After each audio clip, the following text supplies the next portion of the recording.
your new baby. But we begin with a story about consumers' rights to a different sort of choice in childbirth.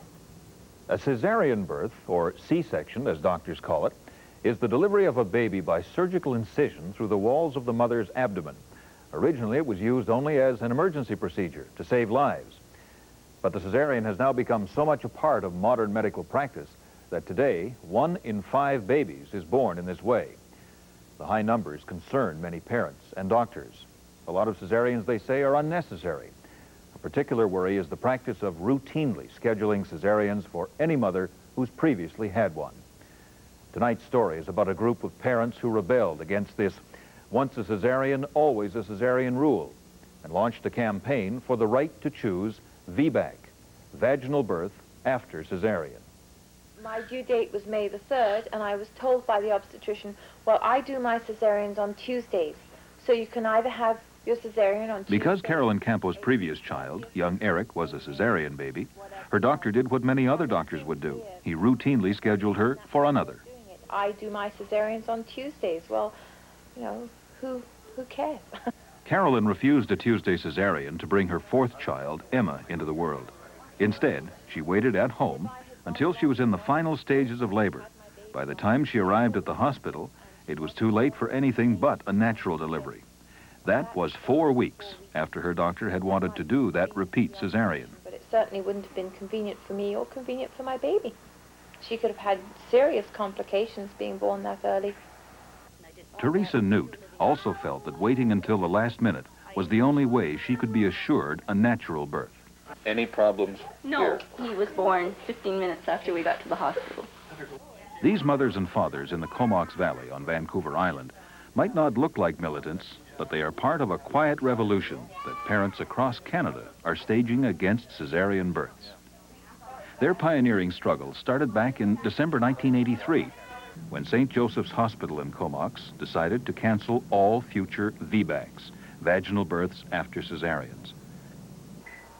For 10 years, the maternity department had handled them successfully, but suddenly a rule was announced: repeat cesareans only.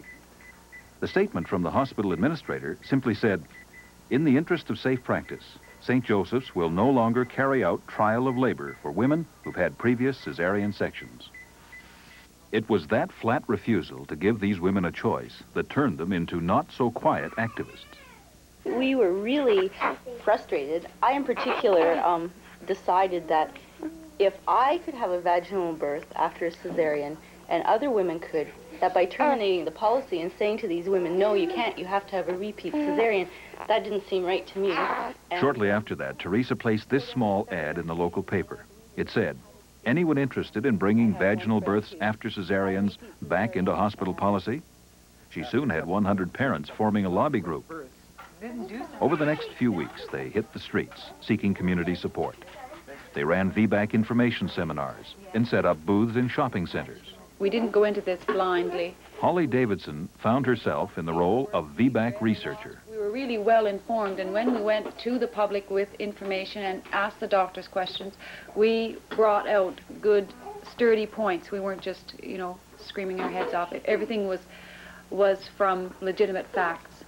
Lydia Weiss ran a door-to-door campaign. She got 700 signatures on a petition to get the hospital to change its mind. This grassroots support even included several area doctors.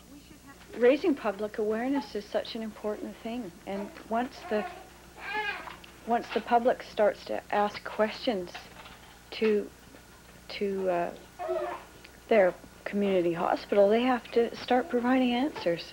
We were labeled as radicals and rabble-rousers and taking unnecessary risks with our babies' lives and our own health, and it was, it hit home sometimes, and sometimes we had moments of doubts, wondering if we were doing the right thing. The medical evidence was all on the parent's side. It shows that in the majority of cases, it's actually safer for a woman who's had a first child by cesarean to have the second child vaginally. However, the doctors said the hospital was too small to handle the kind of emergency that VBACs can create. Dr. John Dickinson, one of 2 obstetricians in Comox Courtenay and former chief of obstetrics at St. Joseph's, encouraged the hospital ban of VBACs. Early on in the dispute, He said that cesareans are conservative, safe, and the only practical course for his hospital.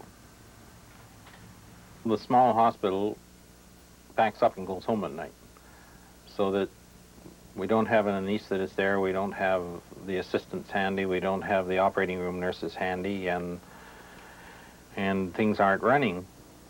The battle lines in Comox were clearly drawn. Meanwhile, in medical circles, the debate about VBACs remained unresolved. Then, in February this year, a national consensus conference of doctors, lawyers, and consumers publicly declared their support for VBACs. Now, the parents had powerful allies. Dr. Walter Hanna, head of obstetrics and gynecology at the University of Toronto, and a practicing obstetrician, chaired that forum. We said that any obstetrical unit that is providing care to a laboring woman that can respond with an emergency cesarean section in approximately 30 minutes should be capable of providing the care for a woman who is having a planned vaginal birth after cesarean section. Be specific for me. How safe is a VBAC? The only real risk that anyone is concerned about with a VBAC delivery is the risk of rupture of the scar. That risk has been determined from the literature to be in the order of 0.2%. I would call that, when you compare all the other risks of childbearing, I would call that a relatively rare risk. I mean, it's a low order of magnitude.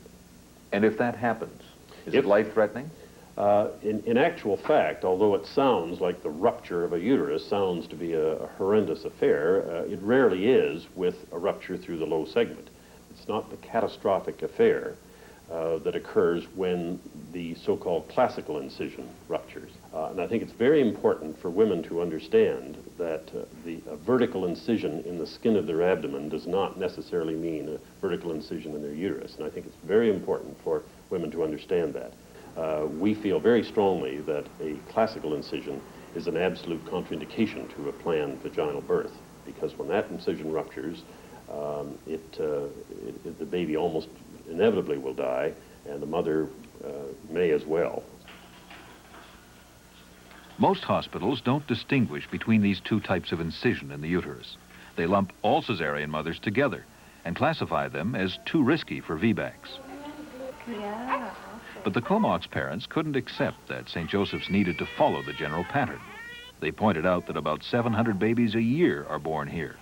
And with 10 years' previous experience with VBACs, they felt that with this much expertise delivering babies, the hospital could be more flexible.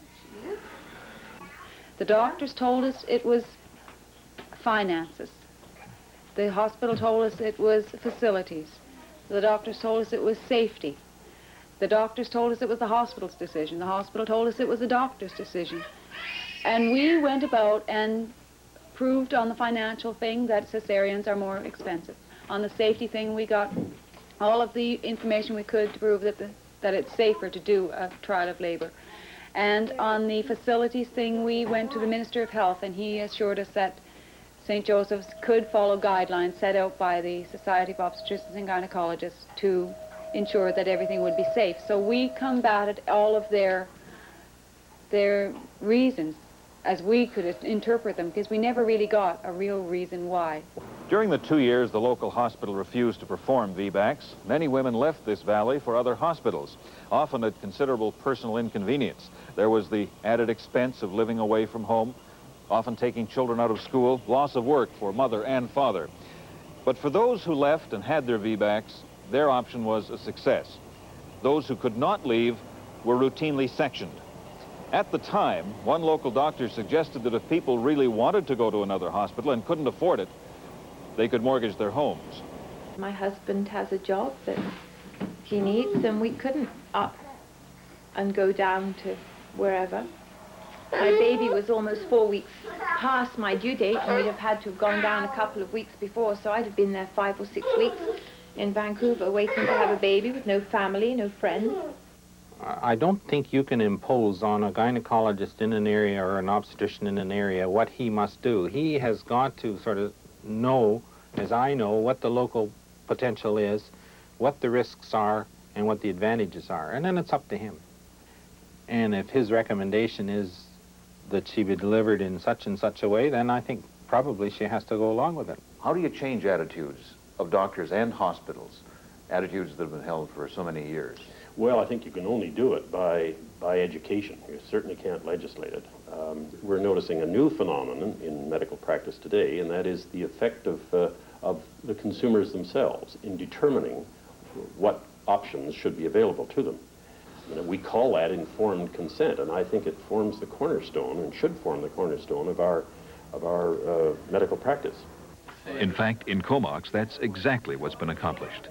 It's taken 3 years for them to win the battle. It's obvious that changing hospital policies against VBACs isn't easy, but it can be done. St. Joseph's finally agreed to, once again, allow cesarean mothers to at least try and have their babies naturally. We had a long struggle to get this far, and I think that the hospital really needs to be commended. They do treat the cesarean mothers now that are coming in to try a vaginal birth as they would any other pregnancy. And that's what we wanted. We just wanted the choice. She's just 2 weeks old, and she was a VBAC baby. Uh-huh. No trouble at all under the new policy at the hospital. It seems to be quite good, actually. When I went there, they were very supportive and very happy. I got anything I really wanted, and it worked out just fine. The fight was finally over, and these parents see themselves as proof that the old maxim, once a cesarean, always a cesarean, need not apply. I think it's a matter of getting together and speaking up. And Teresa started all of that by putting an ad in the paper and just getting women together that felt things were unjust. It's a matter of putting a lot of work and effort into it, but I think it's really worthwhile. If you'd like more information about cesarean births and about VBAC, vaginal birth after cesarean, we'd be happy to send you a fact sheet we've prepared. It includes addresses of VBAC support groups across Canada. Our address will be coming up later. Next on Marketplace, frozen dinners. 2000 Station A, Toronto, M5W2A2. If it's a fact sheet you want, please remember to enclose a stamped, self-addressed, business-sized envelope. Good night. Good night. See you next Wednesday.